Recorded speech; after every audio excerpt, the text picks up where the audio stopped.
all please rise for the Pledge of Allegiance? Pledge allegiance to the flag of the United States of America and to the republic for which it stands, one nation, under God, indivisible, with liberty and justice for all. Okay, thank you very much. So we will start with one mayoral appointment, so I will turn to the Village Administrator, Scott Russell. Resolved that Mayor Manger appoints and requests a motion from the Board of Trustees to approve David J. Baggy to appointed to the position of Maintenance Mechanic 3 of the Building Maintenance Department at a salary of $67,963.11, and that is effective for Friday, May 9, 2025. And I understand he's an excellent electrician. I'll make the motion. Do I have a second? Second. All in favor? Aye. Any opposed? Okay. The Employee Recognition Award for this month was put forward by Trustee Robin Brown, and it is for two ladies who do a lot of work here in the village, Eileen Powers, the village attorney, and Kathy Sweeney, the village clerk.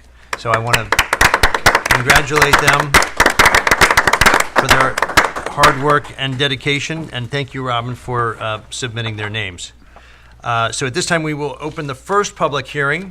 I believe this is going to be local law 2, but we're not sure yet. So of 2025, it's again a local law amending Chapter 107, trees, to regulate the removal of and damage to trees in required setbacks.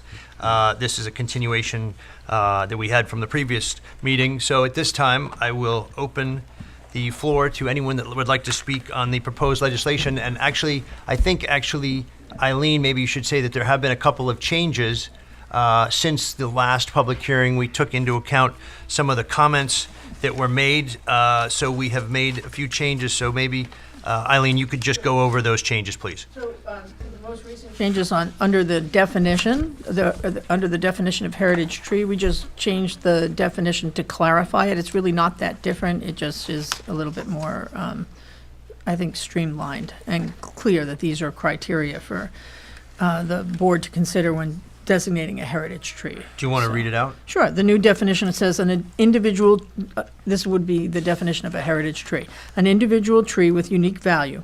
Criteria for consideration when designating a heritage tree include the age, rarity, and size of the tree, as well as the aesthetic, botanical, ecological, and historic value of the tree.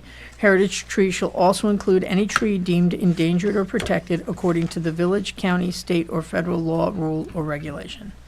Not that different, but it just, I think, clarifies it. No, thank you very much. Okay, now, the Appreciate next that. change. Can I just have a question? oh, I'm Does that sorry. apply only to heritage trees in the setback area or anywhere? No, on no, the these are prop- just heritage trees in general. So So how do they get identified? I think somebody brings it to the tree commission's attention, probably. For example, we did one. we did one last on year. on the Yeah. triangle down there. But if a person has a tree in the middle of a large property, which It could nobody be- can see from the street, how would it get identified? It might not get identified. It might not get identified, right? I mean, Right. but if somebody brought it to the tree commission's attention, they could do that. So, we didn't really change that much, that portion of the code, so I'd have to go back and review it to see, but the tree commission would make that decision. All right, the next change was under the section where we require the tree permit now for private trees, and paragraph 2 was talking about the type of trees, and it said it shall be unlawful for any person, et cetera, to cut, damage, carve, dig, or remove any private tree as defined in 107.2, whether living or not living, standing or downed. And we took out the standing or downed. So we took out that language so that theoretically somebody with a tree that comes down in an emergency in a storm doesn't have to come to the village for a permit to remove it, say if it happens on a weekend or something. Yeah, that was a very good suggestion that we Right, somebody incorporated here. brought up to us. And the third change is sort of minor. It just cleaned up paragraph 3, which talked about the replacement tree. So a replacement tree has to be at least 5 inches in diameter. So that's we just clarified that. Right. That's essentially what it said anyway, so. And that was it, I think, that we think made that- since the last meeting. No, I think that's it. So now that we've gone over that, I'll open it up to the public for any comments that anyone has on this. I was going to say, Rob, you're here. Thought you I weren't mean, gonna move. And the determination as to whether a replacement tree is required will be done by the building department or the tree committee? yeah, the or building inspector. The building inspector is going to be If he's the one charged. that's designated, Whoever which- he is, that's the designated. plan. Right. A 5-inch tree to get planted from any nursery in this area is going to be about $3,000 to $4,000 buying and planting the tree. Well, it also depends on the species, though. 5-inch diameter is a big tree. Right. But you understand it's replacing a tree that could be 12 inches. I do understand that. I'm just Yeah. saying we should be aware of the cost. The Right. village plants 2 to 3-inch caliper trees. It would be a A five- minimum of the 12-inch that they're removing, right? Correct, Because that's correct, under the correct, code. correct. Yeah, I understand. Yeah. I'm just saying there's a big cost to that, which I think might be worth understanding what that is, because this will be effectively part of the cost to residents who have to abide by these determinations. So I think public understanding that, this is orders of magnitude from a cost standpoint more than what the village pays when they replace a tree. So Well, we're it not feels- actually, a lot of times the village isn't replacing trees, it's adding trees. Yeah. I mean, on Hill Street, I can point, you've almost, across the oh, street I from you, know. there are a lot of It's- trees that were just added, but there were no trees there ever. This only pertains to when they literally take down a tree in the setback. I understand. Yeah. No, I understand. It's just a big cost. That's a surprise to me at that requirement. But Rob, don't you think they- if somebody cuts down a 12-inch tree that they shouldn't have cut down, they should be required to replace it with something that's a Well, this little is bit not, substantial? this is just in the case where they've done something illegal and there's Not a penalty? necessarily, it could be either way. That's my point. Yeah, it could be either way. If you've got a tree that poses a risk to your house, that's 12 inches or more in diameter, or for other reasons, valid reasons, you want to take it down, you could be required to put in a 5-inch tree. That's part of the cost that's going to go into this for village residents. And so just, that's a surprise. It's a big number, and it might be worth getting some data from, Fowler's or other people. Frankly, Fowler's doesn't carry 5-inch trees. They don't. What did they have in Belterre, Eileen? Well, they had don't forget, they had 3-inch diameter. You couldn't take anything more than 3-inch diameter down. So they had 3 inches or the same size as you took down, or 5 inches, whichever was less. So Yeah. that's different. Okay. So All right. I don't think it's that big, but I mean, I don't know. And it's going to be up to the designee whether they need to. It'll depend on the property and why they're taking it down. understand. If they're taking it down because it's dead or whatever, they're not necessarily going to make them replace it. It's worth maybe, if you have a free hour on a weekend, go to Whitmore's or Martyrs or Warren's, which are really the only 3 nurseries that regularly carry trees of that size, and just see how much they cost, what the sticker price is. Add Okay. 40% for planting. It's a pretty substantial number. If we want it to be punitive so that no one does it, this is a good, 5 inches is a great number. But we're not talking a few $100s or even $1,000. It's going to be well more than that. Right. Well, That's my only comment. Okay. okay, thank you. Christine?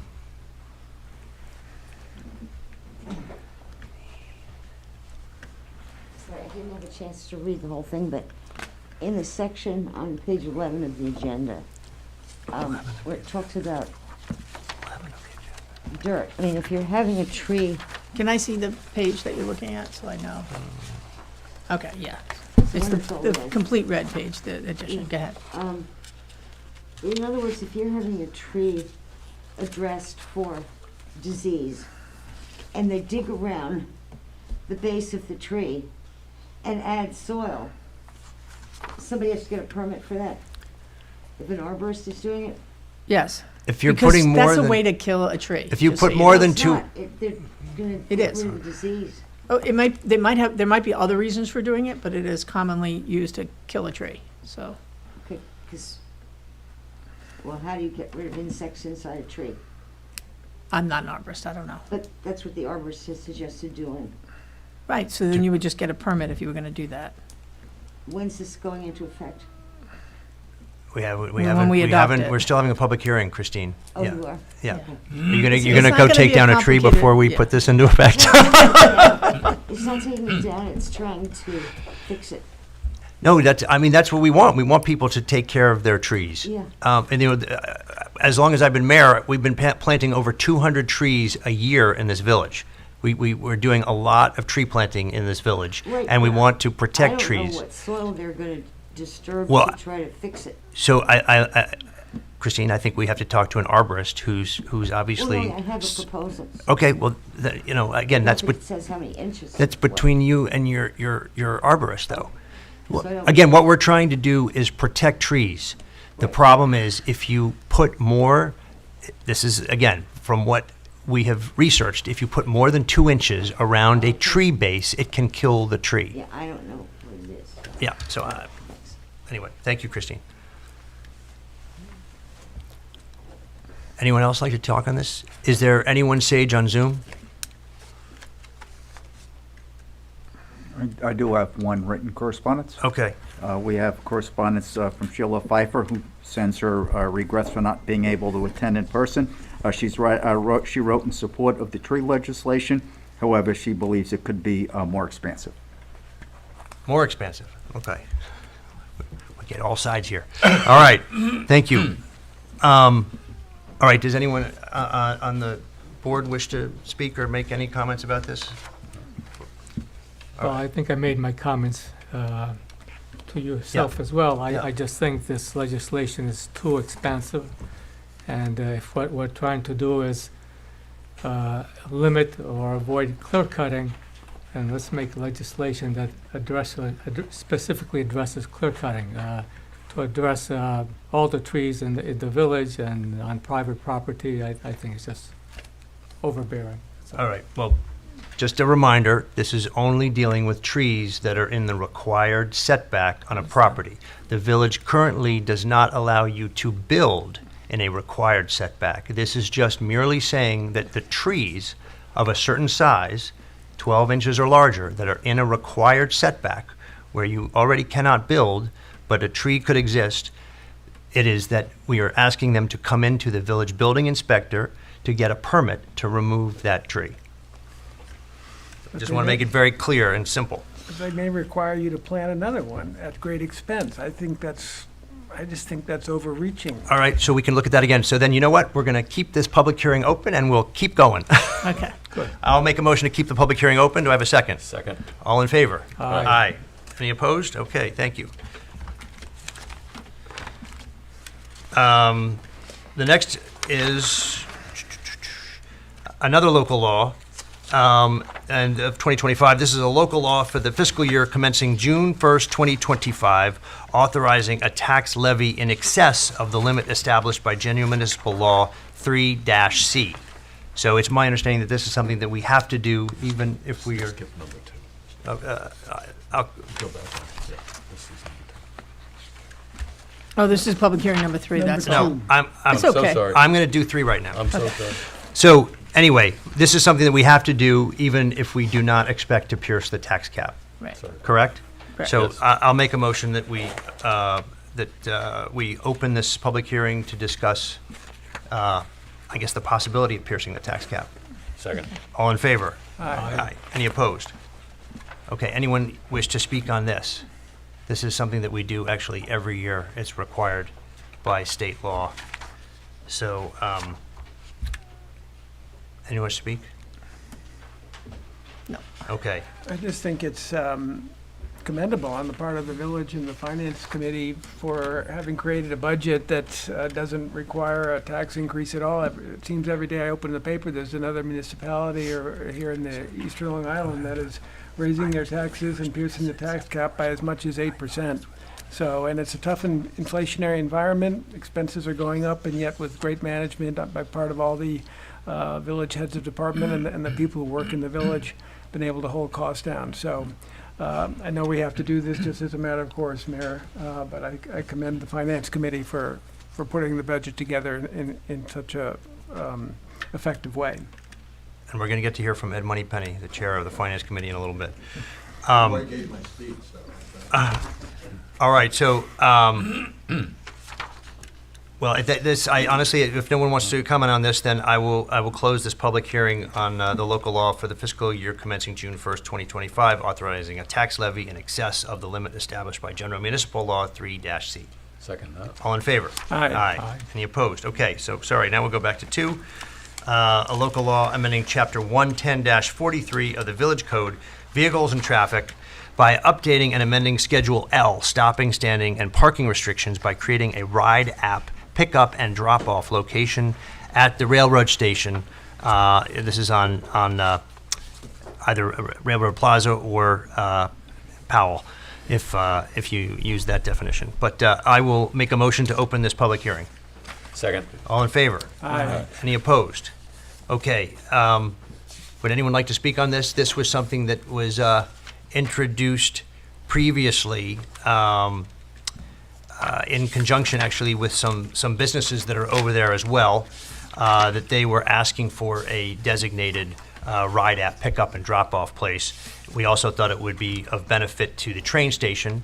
A lot of people use ride apps now for lifts around the village, and it would make sense to have a designated area that could be used by the train station as well as the businesses that are located in close proximity to the train station. I know Jay Fitzpatrick, you were involved in this. Did you want to say anything? Quickly, I think that the designated drop-off and pickup will be a benefit to the venues, to the customer, and certainly to the neighbors. So, thank you. Thank you. Is anyone else wishing to be heard on the parking restrictions? Sage, anyone online? Okay, well, then I think I will close this public hearing for the amendment to the parking restrictions, specifically at Railroad Plaza. Do I have a second? Second. All in favor? Aye. Okay, excellent. Next one is the tentative operating capital budget review for 2025-2026, and I will call Julie Kudrup, our treasurer. Actually, I see Orson arrived, and since I know he wanted to talk about the trees. That's fine. So Orson, maybe I'll call you up quickly since I'm going to open the tree hearing just for a minute so that Orson can speak. Do I have a second? Second. All in favor? Aye. Okay, thank you, Orson. We got to it faster than I thought. It did, yeah. But it wasn't closed yet, so it's I still. apologize for missing it. I just became an uncle, so that's why my Very excited. Cameron Hildreth Cummings is present over at Walnut Street, known as the Nut House, and you'll be seeing young Cameron around for years to come.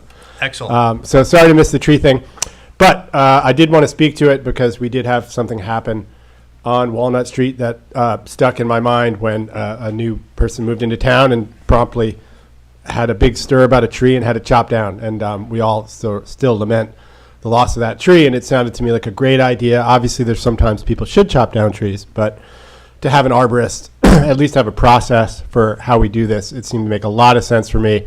And I know everyone in my neighborhood would have been really happy if at least we knew that had happened, because afterwards we heard, well, maybe it wasn't really sick and no one really knew what had happened. It just was gone, and you can't replace these things. So Was it a large tree? it was a large tree, yeah. And again, we don't know. Maybe it was valid that it should have been chopped down. It just created uncertainty, and it was a nice tree. And so I do think it's great to have a process for it. And without our trees, we're not the same village. So, and really thank you for your work on that bill, and I hope it passes. Thank you. All right, thank you, Orson. All right. You might have a chance to come back next month if you want. Thank you. All right, so now we're going to close the tree hearing again. Second? Second. All in favor? Aye. Okay, and then we're going back to the budget, and Julie should come forward, please. Go say hi to your nephew. Alrighty, okay, so we're gonna move on to just the changes from the tentative budget to the preliminary budget. The major change that happened is that our final roll happened, and which decreased our tax roll, our taxable assessment valuation by $154,594, which equates to $32,000 that need to be trimmed from the appropriations. So we brought that down, and now the total appropriations is $37,051,272. So the amount to be raised for taxation is $27,294,472. This is still under the tax levy cap by just under $500,000. and our tax rate per $100 is still flat at $20.89. And Excellent, then Julie. next, we are clarifying on the preliminary budget the appropriation of debt reserve. So originally, the tentative budget had 424,331 under the appropriation of reserve line, but it was always the intent to use the appropriation of debt reserve. So the appropriation of the reserve for debt, was created due to the premium received on the Johnson Control bond, as well as interest collected on the proceeds of the bond. So it is mandated by New York State local finance law that the bond premium and interest received from bond proceeds is solely used to pay down debt service. So the village will be using debt reserve for this to pay down the Johnson Control bond, which is a restricted fund balance and is not at all touching our unassigned fund balance, which is the village savings. So those are the changes made. Yep. Any questions that you guys have for me? So the reserve, the original reserve, 400 and something thousand dollars, is not It- considered as revenue to reduce the It is cost? going to be it does appear as a revenue, but it is surplus it's not surplus, it's our debt reserve that's gonna fund the debt service payment. For lack of a better term, can we say it's restricted? Yes, it's restricted funds. Yeah, this is how it's flowed through the budget. It has to appear as a revenue. Is it restricted only for debt service? This makes Okay. it debt Yep. service. Yeah. All right, well, that makes it very clear. Yep. Thank you. Okay. Ed, did you wanted to say something as the chairman? I'm sorry, Ed Moneypenny, for the Budget and Finance Committee? When I saw the reference to the tax cap on the agenda, I thought maybe we've been working on the wrong thing all these weeks. But anyway, thank you for the opportunity to speak on this issue representing the committee, which in addition to myself include Glenn Halsey, who's with us tonight, Gina Aresta, John Steinhardt, and Jim McNaughton. First of all, kind of why are we working on this? And that goes to our charter. There are a couple things that the committee does. This is probably the primary one. And in the charter, it says we will assist the mayor and the trustees in the preparation and review of the tentative budget. So that's our reference point. Respect for the process, and I've been involved in this for several years, and attended, as we all have this year, at multiple meetings with the mayor, the trustees at Auntie, the department heads, as well as the committee was part of the review process when you look at the whole thing. And we've done that a couple of times. So it's pretty thorough, I think, participation by our committee. The committee feels, and I can say this with a couple of years reference, this is a quality process that you have here. And I say that given I spent a whole lifetime working for publicly traded companies, so I have pretty good reference points how this stuff works. And it works well here. It's a zero-based approach, which goes back a couple of years. I don't think it goes back a whole lot of years. It's pretty recent, with a discussion basically on a line-by-line basis. So it's a very, you know all this, Bill, but maybe residents don't. Yeah, no, I appreciate you explaining It's a very it. detailed process, Yeah. which is the best way I know of, as long as you have people with integrity, and you do here, to give you a reasonable outcome. If you don't have that kind of approach, then the outcome is suspect. And the outcome here is not suspect. I would also say that the department heads come well prepared to these meetings. They deal with the questions. They're very professional. There's lots of back and forth. These people, men and women, are very well prepared, and it's reassuring to me as a resident to see this. And I would also say that how can we be not pleased with the outcome here of no tax increase? I mean, I would think everybody loves that.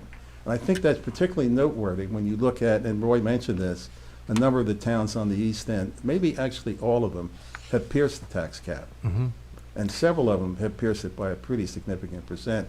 And I'm not saying it's not legitimate or anything like that, but it stands out compared to our village. And as a result of this process and our involvement in it, all committee members unanimously recommends that the 26 tentative budget be approved for operating and for capital. So I think it's And you folks are to be commended. And Julie, your treasurer, does a great job, as her preceding treasurer was a Charlene. If you don't have quality people, you can forget this stuff. But you do. So anyway, we strongly support what you're going to deal with here tonight. Well, I think it took us, what, almost 2 weeks, Julie, to get through everything? So we did go line Yeah, by no, line. that's what you gotta do. You gotta Everything that was No, it's line on by the. line. I mean, I've been in some pretty detailed reviews in my adult life, but it's pretty, it's a little tedious, Yeah, which gives you a quality outcome, so you should keep on doing it.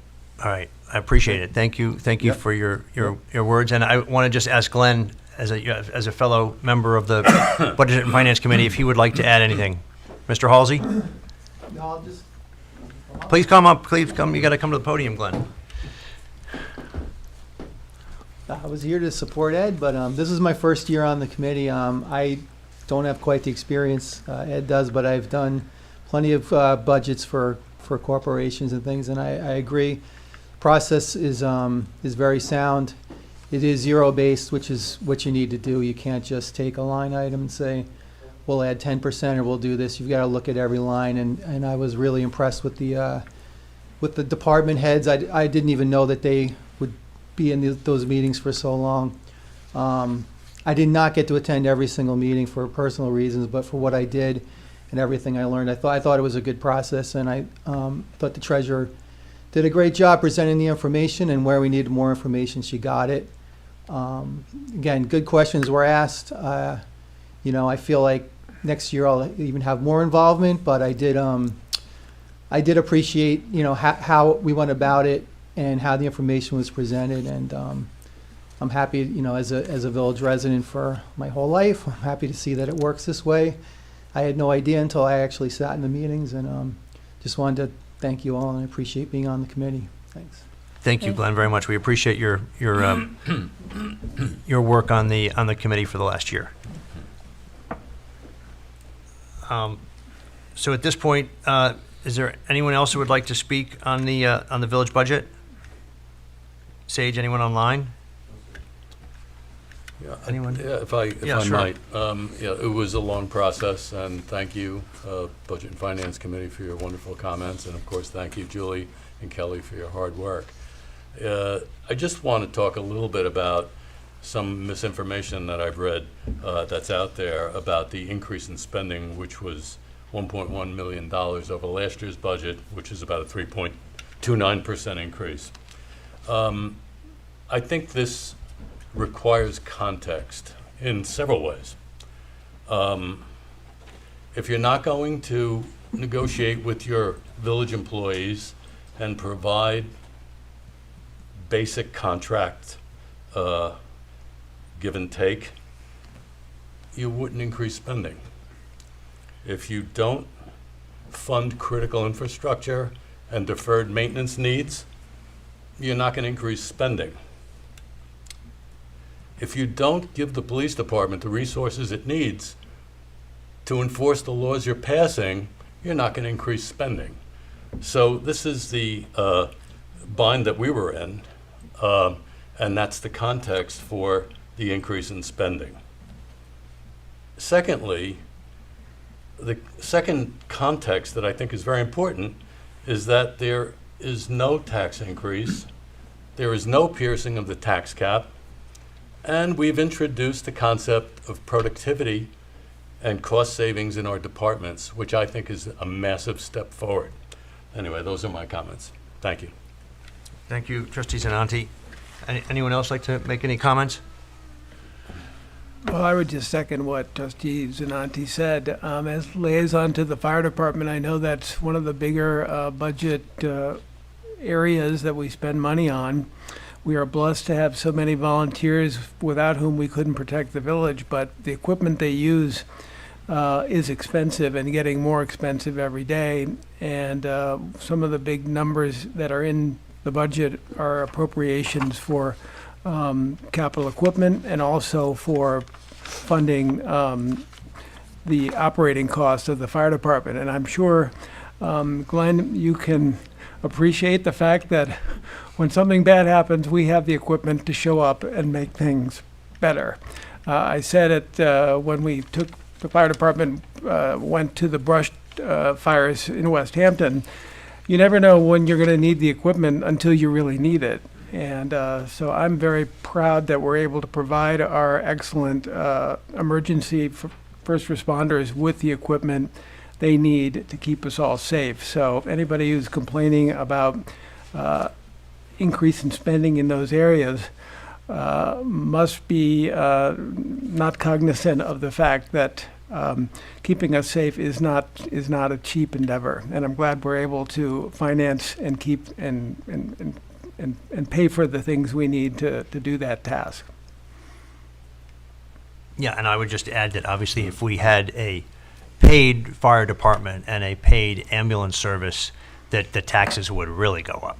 The fact that we have well over 140 volunteers with both of those services dedicated to this village and the fire district is really a testament to how great the village is and able to provide for them the equipment they need to be able to fight these fires, or again, be able to come to your house and at 3 a.m. if someone has a heart attack and take you to the hospital.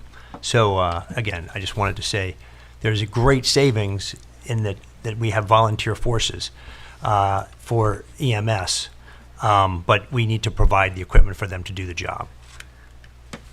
So with that, anyone final comments? Otherwise, I'll close this public hearing. Okay, I'll make a motion to close this public hearing. Second. Anyone, all in favor? Aye. Anyone opposed? Okay. Scott, we're going to go back to you for correspondence to the board. Yes, we have correspondence from Jeffrey Muller, MD, who has opposed the no left turn from McGee onto Route 39. Correspondence from Merrill Lieberman, who also opposes the no left turn from McGee onto Route 39 as part of the new pilot program that has been advanced by the superintendent of the town of Southampton. Yeah, Roy, do you want to address that at all? Because I know you responded to Ms. Lieberman in an email. Yeah, I'm not sure that it was communicated well.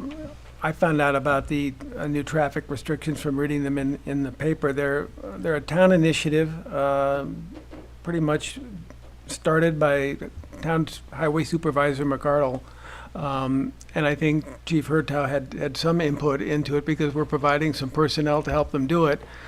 But it's a 2-week trial program which will have major changes to County Road 39 in an attempt to just see what might be some different ideas than we've ever done before to make County Road 39 move more fluidly. And of course, if that were to happen, it would reduce the amount of cut-through traffic going through our neighborhood. So that would be a great thing.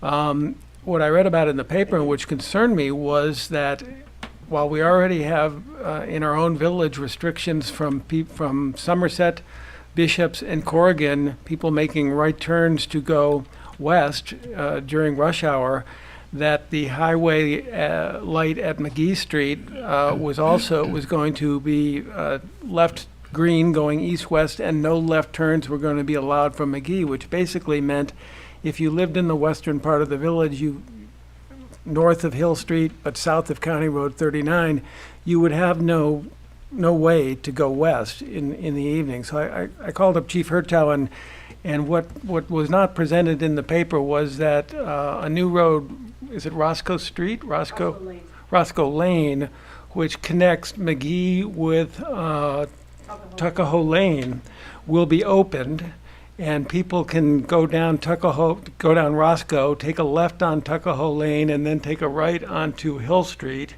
and proceed westbound that way. Now, that's not the greatest answer.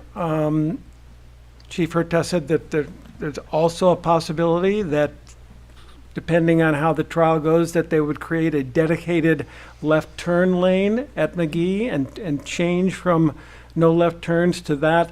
All of these are ideas that I think are worth trying. We can't just sit here and keep wringing our hands and saying, oh, traffic's terrible, there's too many cars, there's not enough road, what are we going to do? Nothing we can do, it's terrible.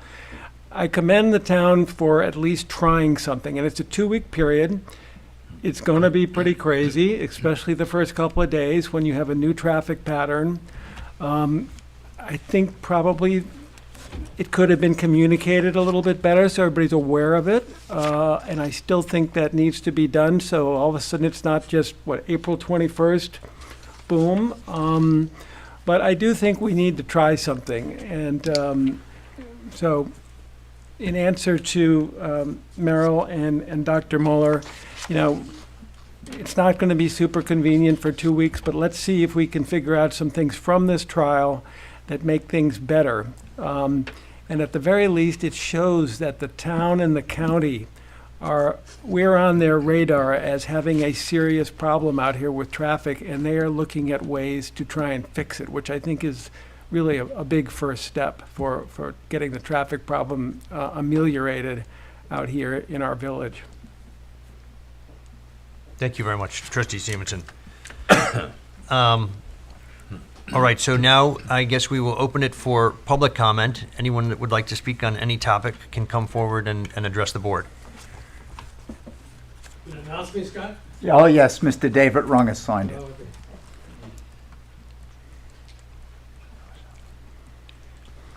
it. David Rung, 85 Pleasant Lane. On March 13th of this year, there was a grievance hearing held in this room, and in accordance with the open meetings law, a video recording was made of that meeting. Normally, the videos that are then made available by the village to the residents on YouTube. And actually, that is a requirement under the open meetings law that they be noted on the village website within 5 days. But that was not the case for this meeting. Why would the village make it so difficult to review this meeting? Again, which I said is a violation of the open meetings law. If you watch the video, you will see that grievance filers provided a schedule of 9 high-valued properties which have assessed values that are 0.003 of their market values. Grievance filers were asking that their assessed values also be calculated at 0.003 of their property's values. That would be fair. But fairness was rejected by this board. As a grievance filer, I reminded the board that the village is exposed to a class action lawsuit because the present system of determining assessed values discriminates against the residents of Hillcrest and other lower valued properties. I also admonished them, the board, that failure to give this 0.003 assessed value to lower valued properties would demonstrate that not only does the system discriminate, but they, the board, as individuals, are discriminating in their administration of the system. I also ask that the board deliberate and decide in an open meeting because they have a conflict of interest in the process. And a way to overcome that process would be open in their discussions. And another reason is because all the information concerning real estate is already in the public domain. But of course, they refused because they want the darkness so they can ignore the facts and make their decisions and make their vindictive decisions. In the video presentation, you will see Trustee Stevenson put his ignorance on full display. He said properties are assessed based on a sale. This is not true. So we have a trustee who is basically clueless. However, of course, all of us in the village are clueless because the village refuses to tell residents how assessed values are determined. This is such an easy ask, and I've been asking this for 2 years. This reflects the board's unique definition of transparency and their complete disrespect for residents. Oh, back to this. It is very important that all serious voters in this upcoming June election view this video. The Southampton Press should sponsor a meeting which will show the video and have those of us who are present at the meeting be available to explain and respond to questions.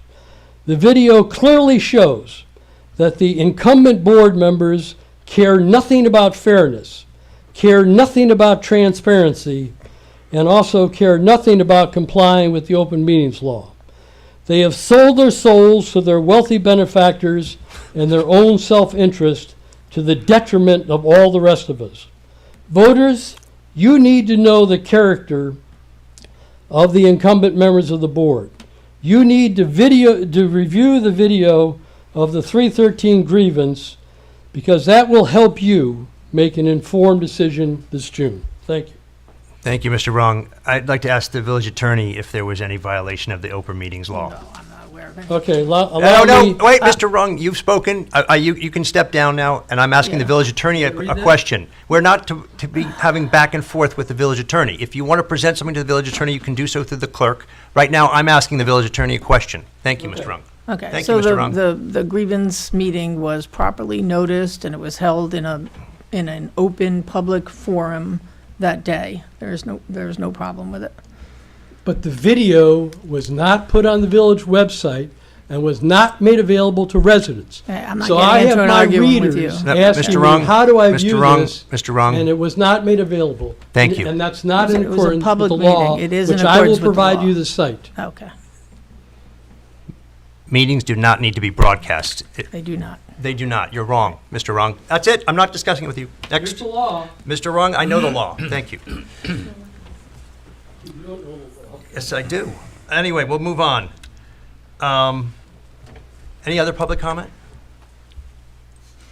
Happy to have anyone come back and say nice things about the budget again, but anyway. All right, let's move on to suggested resolutions. Number one, resolve the claims for the warrant dated April 10th, 2025, totaling $887,303.39, number A22, General Fund, $142,204.92, number H11, Capital Fund, $22,910.63, number A21, Utilities Fund, and $1,824.56, number T21, Trust Fund, are audited and approved, and I'll make the motion. Second, all in favor? Aye. Number two, resolved reading of the minutes for the March 25th, 2025 Board of Trustee meeting is dispensed, accepted as filed by the village clerk, and actions taken at said meeting are hereby ratified and approved, and I'll make the motion. Second, all in favor? Aye. Any opposed? Okay, thank you. Whereas the Village Board of Trustees of the Village of Southampton is considering a local law amending Chapter 110-43 of the Village Code Vehicles and Traffic by updating and amending Schedule L, stopping, standing, and parking restrictions by creating a ride app pickup drop-off location at the railroad station. And whereas a public hearing was held by the Village Board on April 10th, 2025, at which time all persons either for or against said amendment were heard. Now therefore be it resolved that the local law number 2 of 2025 is hereby adopted. I will make the motion. Do I have a second? Second. All in favor? Aye. Thank you. Glenn. Number four, whereas the Board of Trustees of the Village of Southampton is considering an adoption of a local law for the fiscal year commencing June 1, 2025, authorizing a tax levy in excess of the limit established by the General Municipal Law 3C, and whereas a public hearing was held by the Village Board on April 10, 2025, at which time all persons either for or against said amendment were heard, and whereas the Board of Trustees of the Village of Southampton has determined that this proposed local law is considered a Type 2 action under 6 NYCRR Part 617.5 provisions of the New York State Environmental Quality Review Act, SECRA, that no further review under New York Environmental Conservation Law, Article 8, is necessary. Now therefore be it resolved that local law number 3 of 2025 is hereby adopted. Do I have a motion? Sal, second. All in favor? Aye. Any opposed? Okay, thank you very much. Number 5, resolve the village board hereby directs that a public hearing shall be held as a hybrid in-person Zoom meeting on May 8th, 2025 at 6 p.m. at the Village Meeting Room at the Southampton Village Hall located at 23 Main Street, Southampton, New York, 11968, to hear any and all persons either for or against a proposed local law entitled A Local Law Amending Chapter 116-28, Specific Types of Variances, by authorizing a variance with respect to sustainable building requirements and creating a green energy fee. That's your motion. I'll make the motion. Second. All in favor? Aye. Any opposed? All right.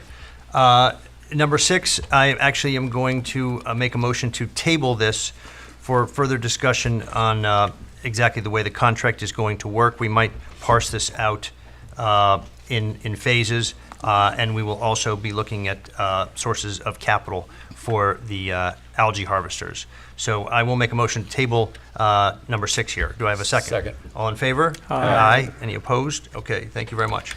Number 7, whereas under New York State Village Law, Sections 7-712 and 7-718, all Village Planning Board and Zoning Board of Appeals members, including alternate members, are required to complete a total of 4 hours per year of training. And whereas Section 19-5, Section 65-2A1, and Section 116-42 of the Southampton Village Code require all members of the Planning Board, Zoning Board of Appeals, and Board of Architectural Review and Historic Preservation, including alternate members, to complete a total of 4 hours of a year of training. And whereas Section 116-43 of the Village Code states that the Village Board shall annually designate such seminars, workshops, or continuing education courses which may be offered within a reasonable distance and which may be helpful to or be of assistance to the Board of Appeals, Planning Board, and/or the Board of Architectural Review and Historic Preservation in carrying out its functions in a timely, fair, and lawful manner. And whereas the New York State Department of State Division of Local Government Services offers training online through their website, https:/dos.ny.gov/training assistance. And whereas there are a number of local professional organizations that also provide sessions that meet requirements for training, and whereas the local governing body has the discretion to determine whether these programs shall meet the yearly requirements, and whereas this board finds that the availability of a variety of options will improve access and convenience for the volunteer members of boards to achieve the requirement while providing a diversity of program areas to improve individual knowledge and experience. And whereas the board finds that there are limited in-person training opportunities for specialized training in historic preservation and subscribes to remote learning webinars for members, now therefore be it resolved that the Board of Trustees hereby pre-authorizes educational programs for which a certificate will be provided from the following organizations: the New York Conference of Mayors, the Suffolk County Planning Federation, the Nassau County Planning Commission, the American Planning Association, including the Metro Chapter and the Long Island section, the Suffolk County Village Officials Association, Long Island Regional Planning Council, Hofstra University, including the Breslin Center for Real Estate Studies and the Maurice A. Dean School of Law, the New York State Department of State Division of Local Government Services, including online webinars, the National Alliance of Preservation Commission, including online webinars, and others that may be approved by the village administrator. That's your motion. I'll make the motion. Do I have a second? Second. All in favor? Aye. Any opposed? All right, thank you. Number 8, resolve the Board of Trustees approves the funding as a cost share to Southampton Town Trustees Pipe and Plover Program in the amount of $9,950 to be paid by Trustees Special Projects A.1010.443. Do I have a motion? I'll second. All in favor? Aye.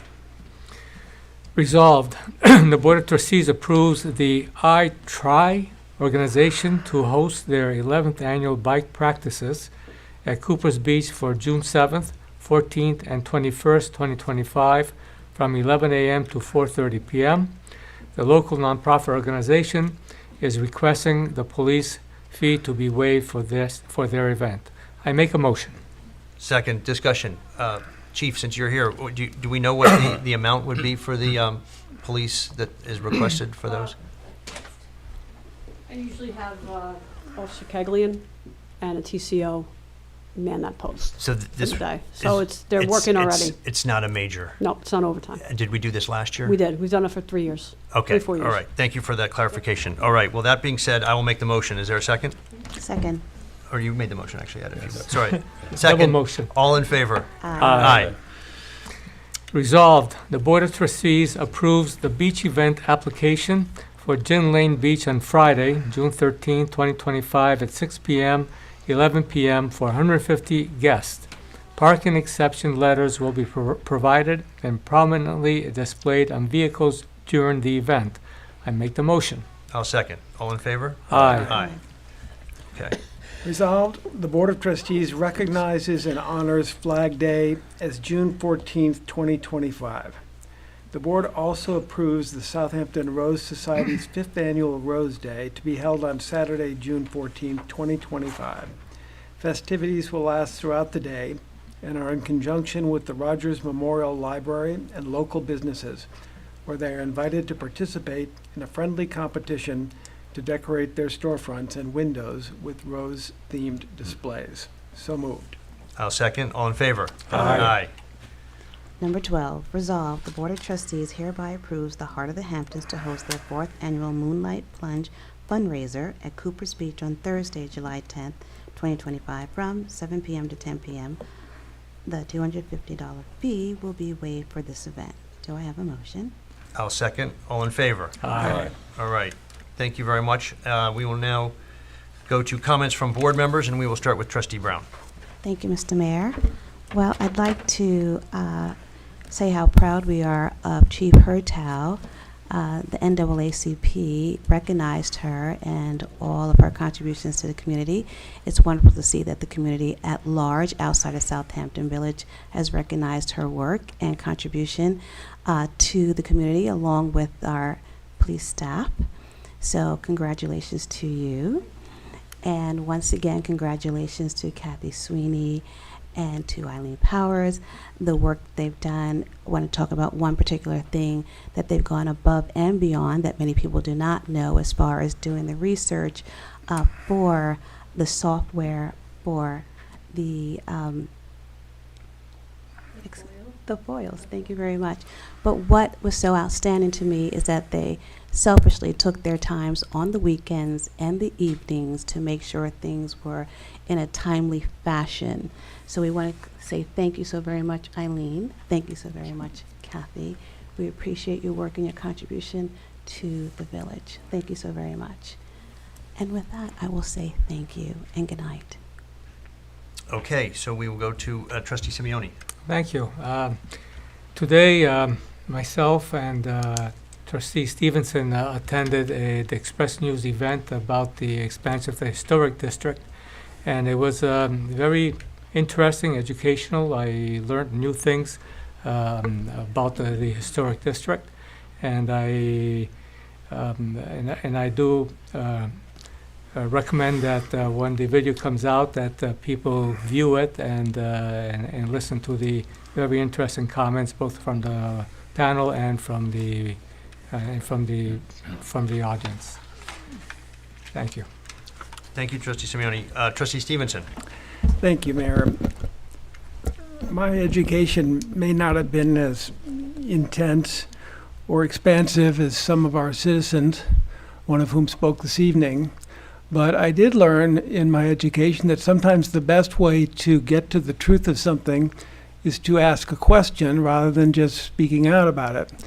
Our village administrator happens to be the former tax assessor of South Town. of the entire county, and therefore I felt was better equipped than I to explain to the public how the assessed value of houses was arrived at.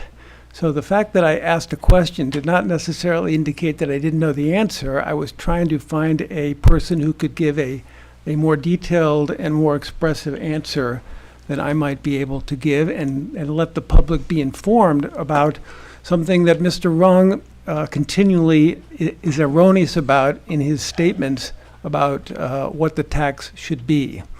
Again, I'm sorry that I don't have the sufficient education to explain to Mr. Rung that his continual haranguing of this board and the personalities of this board doesn't really achieve his goal, and that if he really wanted to address his tax situation, there are judicial means to do so, which he has chosen not to do for some reason. I wish I could explain to him that. I've tried to, but he doesn't seem to be able to comprehend.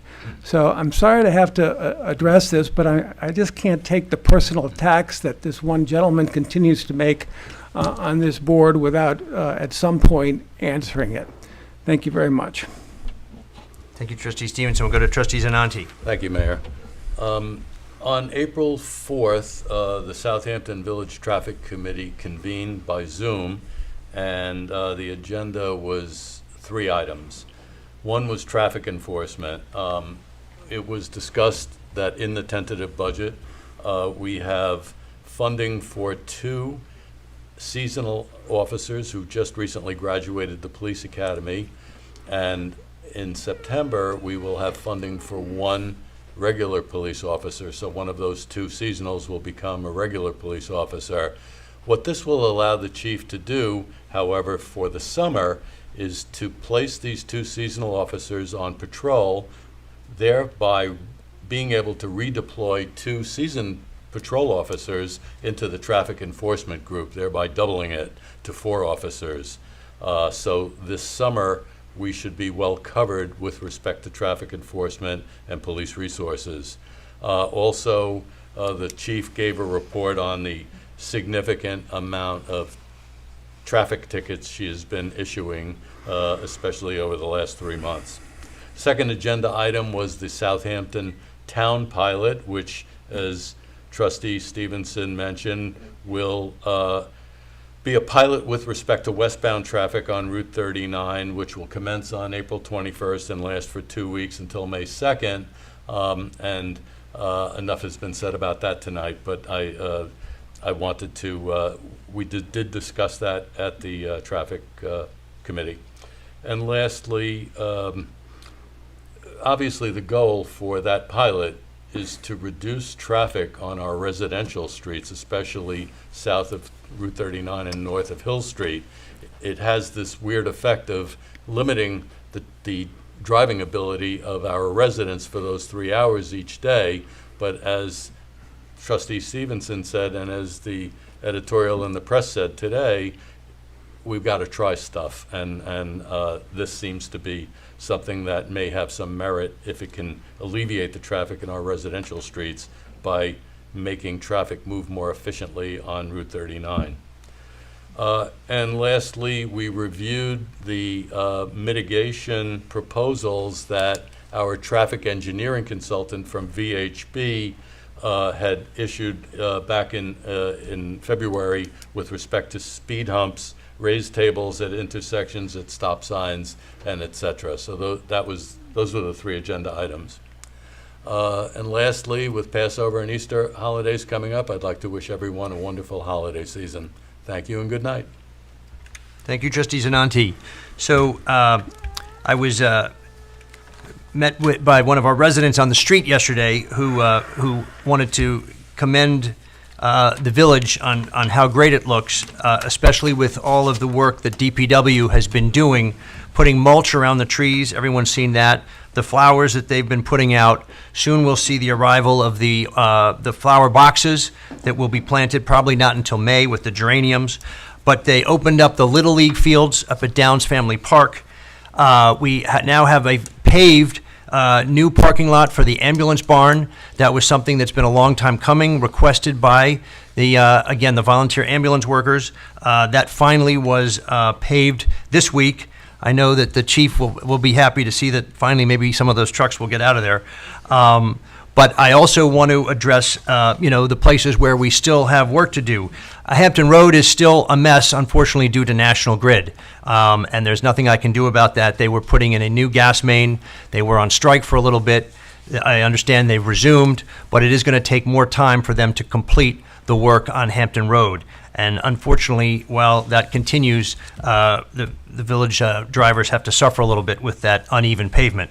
I have spoken to Steve Phillips, our Department of Public Works Superintendent, about paving from Old Town Road east, because that has not been touched by National Grid. And then we will be able to do from Old Town Road west into Main Street there, the rest once National Grid is completed. Obviously, I would like this done by the summer when we have a lot of traffic, and so we're working very diligently to get that done.